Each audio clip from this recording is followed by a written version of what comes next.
Jewellery Hanamkonda ప్రారంభోత్సవ offer flat 20% VA December 14 నుండి 22 వరకు.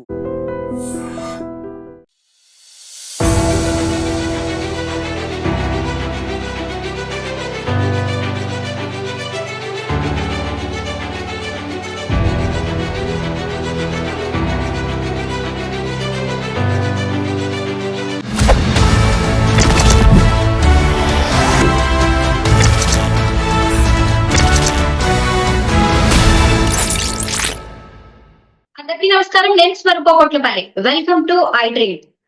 బన్నీ బెయిల్ రద్దు కాబోతుందా? ఆయన మళ్ళీ అరెస్ట్ కాబోతున్నారా? ప్రస్తుతం ఈ వార్తలు నెట్టింట్లో ట్రెండింగ్ లో కనిపిస్తూ ఉన్నాయి. సంధ్యా థియేటర్ తొక్కిసలాట ఘటనలో అరెస్ట్ అయ్యి జైలుకు వెళ్లిన అల్లు అర్జున్ కి హైకోర్టు 4 వారాల మధ్యంతర బెయిల్ అనేది ఇవ్వడం జరిగింది. అయితే ఇప్పుడు ఆ బెయిల్ ని క్యాన్సిల్ చేయించడానికి తెలంగాణ పోలీసులు ప్రయత్నిస్తున్నారు. వాళ్ళు సుప్రీం కోర్టుకి వెళ్ళబోతున్నారనే వార్తలు వినిపిస్తున్నాయి. ప్రస్తుతం నాతో పాటు హైకోర్టు అడ్వకేట్ సాయి కృష్ణ ఆజాద్ గారు ఉన్నారు. సార్ తో మాట్లాడి లీగల్ గా ఏం జరగబోతోందో తెలుసుకుందాం. సార్ నమస్తే. నమస్తే. సుప్రీం కోర్టుకి వెళ్ళబోతున్నారు తెలంగాణ పోలీసులు అల్లు అర్జున్ బెయిల్ ని క్యాన్సిల్ చేయించడానికి అనే వార్తలు బలంగా వినిపిస్తున్నాయి. అలా హైకోర్టు ఇచ్చిన 4 వారాల మధ్యంతర బెయిల్ ని మళ్ళీ పోలీసులు క్యాన్సిల్ చేయించే ఛాన్స్ ఉంటుందా? ఉంటదండి. అంటే ఇప్పుడు జనరల్ గా ఏంటంటే కింది కోర్టు ఇచ్చిన ఏదైతే బెయిల్ ఏదైతే ఉందో దాన్ని రద్దు చేయమని చెప్పేసి సుప్రీం కోర్టుకి వెళ్ళే పోలీసు వారికి ఉంది. అది వెళ్ళొచ్చు, వారికి రైట్ అది. సో జనరల్ గా వెళ్ళినప్పుడు అక్కడ కూడా సుప్రీం కోర్టులో కూడా వాదనలు వినిపిస్తారు. పోలీసు వారు తమ యొక్క వాదనలు ఏవైతే ఉన్నాయో దీనికి సంబంధించిన ఘటన, ఈ సంఘటన ఇవన్నీ కూడా వాళ్ళ వాదనలు వాళ్ళు వినిపిస్తారు. అలాగే బన్నీ గారికి కూడా నోటీస్ వస్తుంది సుప్రీంకోర్టు నుంచి. వాళ్ళకి నోటీస్ వస్తుంది. ఎందుకు అంటే వాళ్ళ యొక్క వాదనలు వినిపించుకోవడం కోసం. సో అక్కడ ఆయన అల్లు అర్జున్ గారు కూడా వాళ్ళ తరఫున న్యాయవాది ఎవరైతే ఉంటారో వారు కూడా వాళ్ళు మొన్న ఎట్లా ఆర్గ్యూ చేశారో అట్లనే సుప్రీంకోర్టులో వాళ్ళ దగ్గర ఏదైతే ఇన్నోసెన్స్ ఏదైతే ఉందో అది ప్రూవ్ చేసుకోవడానికి వాళ్ళు ఆర్గ్యూ చేస్తారు. ఆర్గ్యూ చేసిన తర్వాత అప్పుడు సుప్రీంకోర్టు వారు నిర్ణయం తీసుకుంటారు. ఏమనంటే ఈ బెయిల్ రద్దు చేయాలా లేదా కంటిన్యూ చేయాలా, లీగల్ ప్రాసెస్ అదంతా. సో దాని ప్రకారం జరుగుతుంది. వాళ్ళకి వెళ్ళొచ్చు, పోలీసు వారు వెళ్ళే అధికారం అయితే వాళ్ళకి. అయితే అసలు సంధ్యా థియేటర్ దగ్గరికి వెళ్ళడానికి అల్లు అర్జున్ కి పోలీసులు పర్మిషన్ ఇవ్వలేదు. అయినా సరే ఆయన వెళ్లారు. దాని వల్లే తొక్కిసలాట జరిగింది. ఓ మహిళ మృతి చెందింది. శ్రీతేజ్ అనే ఆమె కొడుకు ఇప్పుడు హాస్పిటల్లో క్రిటికల్ కండిషన్ లో ఉన్నాడు అనేది తెలుస్తుంది. దీనికి సంబంధించి పోలీసులు ఒక రిపోర్టు తయారు చేశారు. అది పట్టుకుని సుప్రీం కోర్టుకి వెళ్లే ఛాన్స్ ఉంది అనే వార్తలు వినిపిస్తున్నాయి. ఒకవేళ ఇదే జరిగితే సుప్రీం కోర్టు నుంచి ఎలాంటి ఆర్డర్స్ వచ్చే అవకాశం ఉంటుంది?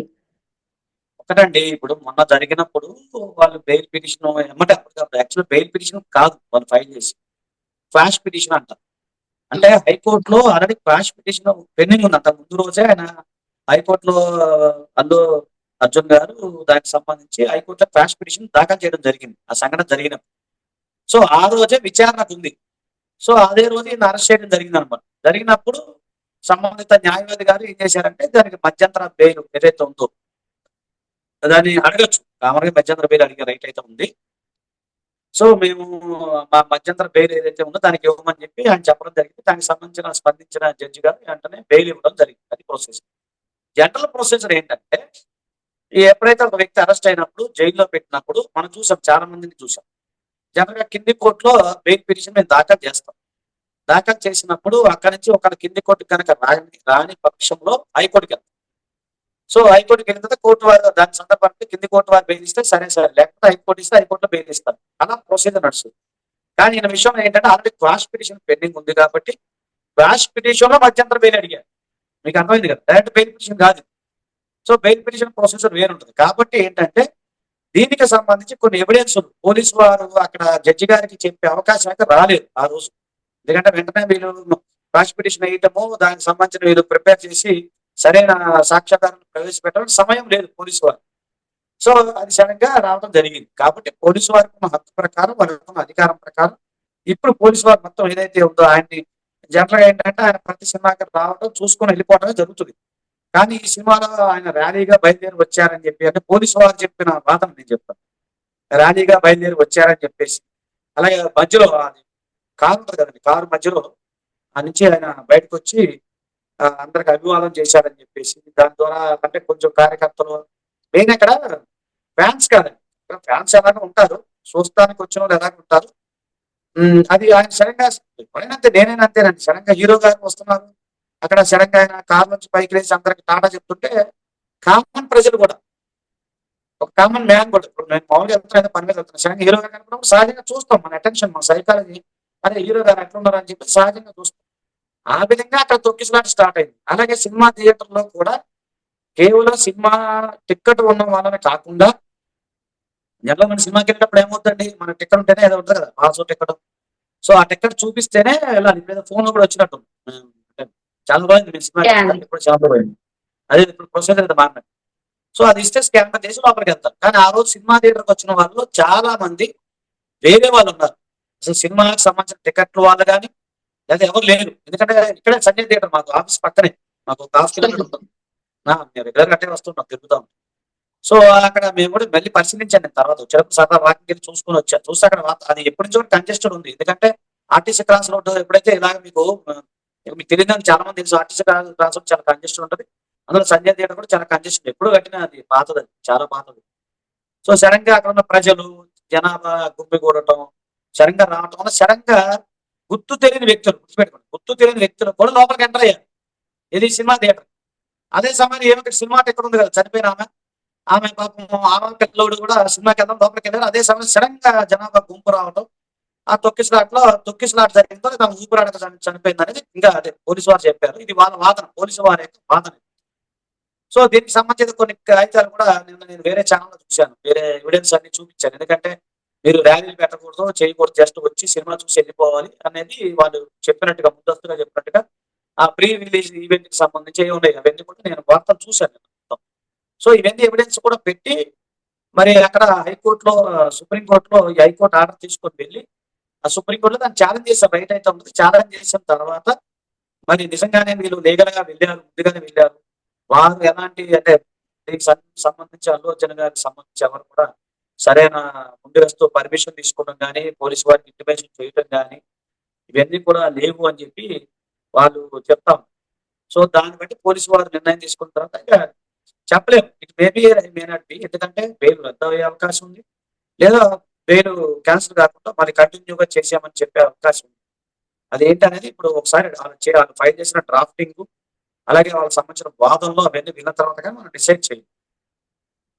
లాయర్ గారు, సంధ్యా థియేటర్ ఇన్సిడెంట్ ని ప్రభుత్వం సీరియస్ గా తీసుకుంది. రాబోయే సినిమాలకి బెనిఫిట్ షోస్ ఉండవు, రెగ్యులర్ షోస్ మాత్రమే ఉంటాయని ప్రకటించింది. ఆ తర్వాత A11 గా ఉన్న అల్లు అర్జున్ ని అరెస్ట్ చేసింది. ఇక్కడితో ప్రభుత్వం పోలీసుల బాధ్యత అయిపోయినట్టేనంటారా?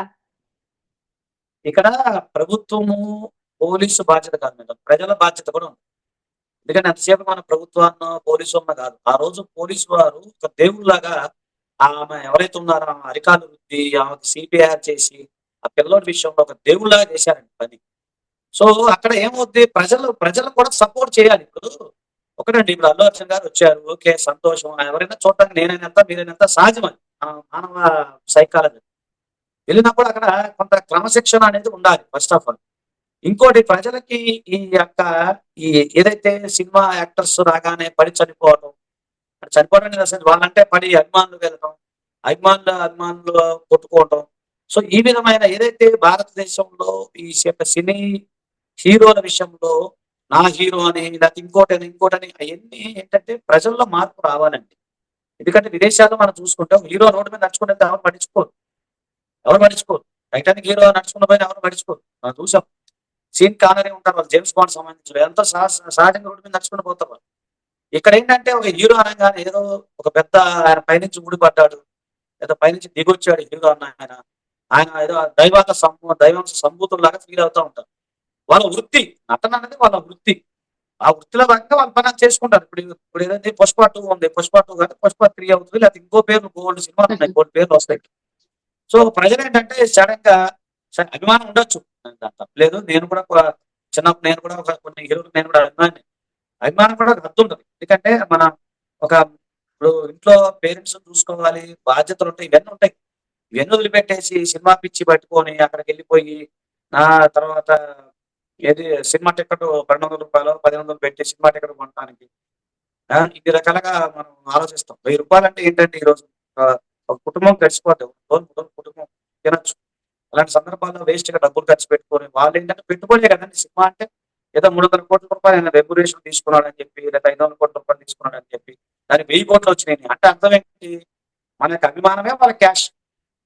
సో ఆ దృక్పథంలో మార్పు రావాలి ఫస్ట్ ఆఫ్ ఆల్. అది మరి ఈ జనరేషన్ వస్తుందా, నెక్స్ట్ జనరేషన్ వస్తుందని మనకు తెలియదు. ఒకటి. రెండోది ఏంటంటే అండి, లా అనేది అందరికీ సమానమే. ఇక్కడ హీరోనా, లేకపోతే జీరోనా, లేకపోతే కామన్ మ్యాన్ ఉండదు. All are equal before the law. నేరం ఎవరు చేసినా నేరమే. ఇప్పుడు కన్నడ యాక్టర్ ఒక ఆయన ఎవరు ఉన్నారు, ఆయన అభిమానిని చంపారని చెప్పి కేసులో ఇప్పుడు జైల్లో ఉన్నారు. అలాగే కృష్ణ జింకల కేసులో సల్మాన్ ఖాన్ ఉన్నాడు, ఆయన కూడా కొద్ది రోజులు జైల్లో ఉన్నారు. అలాగే సంజయ్ షారుఖ్ దత్ ఖాన్ కూడా గారు జైలుకి వెళ్ళి వచ్చాడు. జైలుకు తెచ్చారు. తర్వాత షారుఖ్ ఖాన్ గారు ఆ విషయంలో కూడా ఆయన అరెస్ట్ చేయడం జరిగింది. అలాగే ఇప్పుడు ఎవరైనా అలా గొప్ప ఏం కాదండి. ఇప్పుడు అరవింద్ కేజ్రీవాల్ గారు మొదట జైల్లో ఉండి వచ్చారు, ముఖ్యమంత్రి, స్వయాన ముఖ్యమంత్రి. సో మరి చట్టానికి అలా ఏముండదండి, వీళ్ళు గొప్ప వాళ్ళు గొప్ప అని ఉండదు. అందరూ సమానులే. దాని ప్రకారంగా ఎవరైనా సరే వెళ్ళాలి. కాకపోతే ఏంటంటే ఇక్కడ ఏంటంటే కొంచెం హీరో గారు కాబట్టి అనేది జనాభాకి ఉంటది. కానీ హీరో అయినా ఇంకొకరైనా ఆయన వృత్తి ఏంటి? నటన. నా వృత్తి ఏంటి? అడ్వకేట్. మీ వృత్తి ఏంటి? జర్నలిజం. అలాగే ఎవరి వృత్తిలో వాళ్ళు గొప్పగా ఉంటారు. సో ఆ వృత్తిలో భాగంగా ఎక్కువ మంది చూస్తారు కాబట్టి ఆయన హీరోగా ఉన్నారు. అది హీరో అంటే ఏంటి? మామూలుగా ఒక నాయకుడు అని అర్థం లేదు. హీరో అంటే 10 మందికి ఆదర్శం అని అర్థం. అది ఇప్పుడు సినిమా నాకు తెలిసి ఆ సినిమా హీరో అంటే సినిమాలో హీరో అంతే ఆయన. సో రియల్ హీరో ఎవరుంటారు? ఒక కార్మికుడు, ఒక దర్శకుడు, ఒక మిలిటరీ పర్సన్, ఆర్మీ పర్సన్, దేశ సేవ చేసేవాళ్ళు, మన అమ్మ నాన్న, మన తల్లిదండ్రులు, కన్న తల్లిదండ్రులు, వీళ్ళు హీరో. నా వ్యక్తిగత అభిప్రాయం చెప్తాను. అలాగే ప్రజల్లో దృక్పథంలో మార్పు రావాలండి. మార్పు వస్తే అన్ని జరుగుతాయి. ఇలాంటి జరగకుంటాయి ఫస్ట్ ఆఫ్ ఆల్. లాయర్ గారు మొదటి నుంచి కూడా అల్లు అర్జున్ అరెస్ట్ వెనుక రాజకీయ కుట్ర ఉంది అనే వాదనలు వినిపించాయి. అలాగే ఢిల్లీలో సీఎం రేవంత్ రెడ్డి గారు ఈ అరెస్ట్ మీద చేసిన వ్యాఖ్యలు కూడా ఆ వాదనలకు బలం చేకూర్చాయి. ముఖ్యంగా సంజయ్ దత్ అలాగే సల్మాన్ ఖాన్ జైలుకు వెళ్లి రాలేదా? ప్రధాని అయినా లేదంటే సినిమా స్టార్ అయినా ఎవరైనా సరే చట్టం ముందు ఒకటే, ఆయన ఏమైనా యుద్ధాలు చేసి వచ్చారా అంటూ రేవంత్ రెడ్డి వ్యాఖ్యలు చేశారు. అయితే హైడ్రా పేరుతో కన్వెన్షన్ కూల్చివేత దగ్గర నుంచి మొదలుపెట్టి సంధ్యా థియేటర్ లో ఇప్పుడు అల్లు అర్జున్ అరెస్ట్ వరకు ఇలా ఏది చూసినా గానీ టాలీవుడ్ విషయంలో మాత్రం సర్కార్ సీరియస్ గా వ్యవహరిస్తోంది. ఇప్పుడు మళ్ళీ బన్నీ బెయిల్ రద్దు కూడా ప్రయత్నిస్తోంది, సుప్రీం కోర్టు వరకు వెళ్ళబోతోంది. ఇలాంటివి చూసినప్పుడు నిజంగా దీని వెనుక రాజకీయ ఒత్తిళ్లు ఏమైనా ఉన్నాయా అనే అనుమానాలు బలంగా కనిపిస్తున్నాయి. మీరేమంటారు దీని మీద? అలా కాదండి. ఇప్పుడు ఆయన ఆయన ఏమంటున్నారంటే రాజకీయ కోణం అనేది కాదు. రాజకీయ కోణం కాదు. ఆయన ఏం ఇప్పుడు ఇందాక నేను ఏం చెప్పా, చట్టం ముందు అందరూ సమానులే. ఇప్పుడు చట్టానికి ఎవరు అతిథులు కాదు. ఒక సీఎం హోదాలో ఉన్న వ్యక్తి అక్కడ రాజకీయం కాదు. Is the administrative officer. ఇప్పుడు మన రాష్ట్రంలో శాంతి భద్రతలు కలిగించాలంటే ఆయన ప్రథముడు, అంతే కదమ్మా. కాబట్టి ఆయన ఏంటి చట్టం ప్రకారం మాట్లాడారు. వాస్తవమే కదా. నేను దాని కూడా అదే చెప్పే కదా, చట్టం ముందు అందరూ సమానులే. ఆర్టికల్ 14 ఉంది, చదువుకోమనండి ఎవరైనా సరే. చూసిన ప్రేక్షకులందరూ కూడా ఆర్టికల్ 14 అని కొడితే వచ్చేస్తుంది. భారత రాజ్యాంగం, Indian constitution article 14, all are equal before the law, there no discrimination, religion, race, sex, వాళ్ళ హోదా, డిగ్నిటీ అవన్నీ పనికిరావు. చట్టానికి ఎవరు అతిథులు కాదు. మీరే అన్నారు అంత జయలలిత గారు జైల్లో ఉన్నారు, అందరూ కామన్ మ్యాన్ గా మనమే మాట్లాడినప్పుడు, సీఎం హోదాలో ఉన్నప్పుడు ఆయన యొక్క అభిప్రాయాన్ని వ్యక్తపరచడం తప్పు కాదు. ఆయనకున్న రైట్ అది. ఆయన చెప్తారు. ఇప్పుడు నేనే చెప్పా కదా, మన హీరోలు ఎవరు తల్లిదండ్రులు, లేకపోతే ఇద్దరు సైనికులు, కార్మికులు, కర్షకులు నేనే చెప్తున్నాను. మరి అలాంటప్పుడు ఆయన సీఎం స్థాయిలో ఉన్నప్పుడు ఆయన వ్యాఖ్యానించడం కరెక్టే. ఆయన ఆలోచన ఆయన కరెక్ట్. లా ప్రకారం ఆయన అడ్మినిస్ట్రేటివ్ ఆఫీసర్ కాబట్టి ఒక మన మన రాష్ట్రాన్ని నడిపించే వ్యక్తిగా ఆయనకి ఏం చేయాలి ఏంటంటే వాళ్ళకి తెలుసు. అలాగే రాజ్యాంగాన్ని కాపాడాల్సిన వ్యక్తిగా వాళ్ళు అన్నారు. దానికి అందులో రాజకీయ కుట్ర, రాజకీయ కోణం ఏముంది? ఇప్పుడు ఇందులో ఈ అకారణంగా అయితే ఈయనైతే జైలుకి తీసుకెళ్లేదు కదా. ఒక వ్యక్తి నిండు ప్రాణం బలైంది.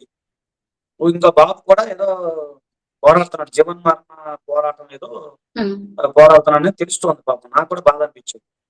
సో అక్కడ సంఘటన జరిగింది కాబట్టి అది చెప్పారు తప్ప, సంఘటన జరగకుండా ఏమి లేకుండా కల్పితం చేసి అకారణంగా అయితే అరెస్ట్ చేయలేదు కదండి. అది క్లియర్ కదా.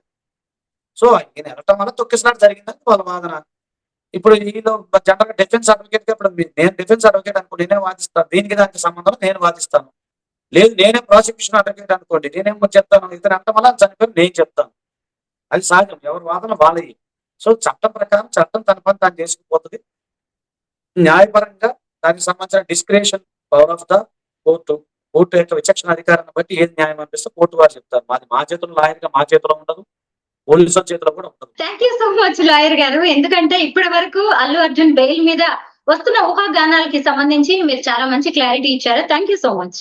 థ్యాంక్స్.